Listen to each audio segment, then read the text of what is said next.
After a first joint practice in New Jersey against the Jets that was cold and rainy, this time the Commanders are taking on the Miami Dolphins. The weather is very different, but for some of these guys, especially Daron Payne, he likes the heat. Getting them to see other guys in the NFL, you feel me, NFL competition other than our guys. I know for, like, D-line, we can see, like, different techniques guys do and, like, different pass sets and stuff, you know. Got some good work out there. A lot of the work that we needed, especially with us playing week 1 in Tampa, going to be down here in the heat.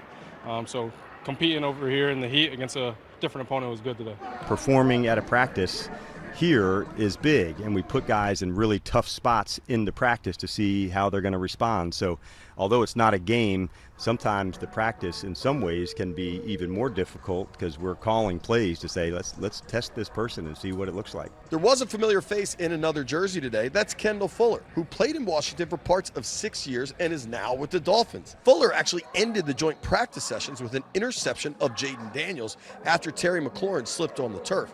And despite the INT, Fuller was impressed by the rookie. Just how he carries himself. He looks like a pro. He looks like he has an edge. Look like he trusts in his ability a lot. At the end of the day, a lot of times you rely on X's and O's, and then sometimes you just got to play football. So I'm excited to compete against him on Saturday and hoping that he has a good future and enjoys it in Washington. Okay, now everybody sit down because we have quarterback news, but it's not to be alarmed about. Backup quarterback Marcus Mariota tweaked his groin, and Sam Hartman is out with a shoulder injury. That means the Commanders signed Trace McSorley. Of course, that's a familiar name because he won multiple state titles at Briar Woods in Loudoun County. B-Woods, right here, B-Woods for life. Played his college ball at Penn State, and above all else, he grew up watching and rooting for the Burgundy and Gold. When I was a kid, grew up going to training camp, practices, and things of that nature, followed the team.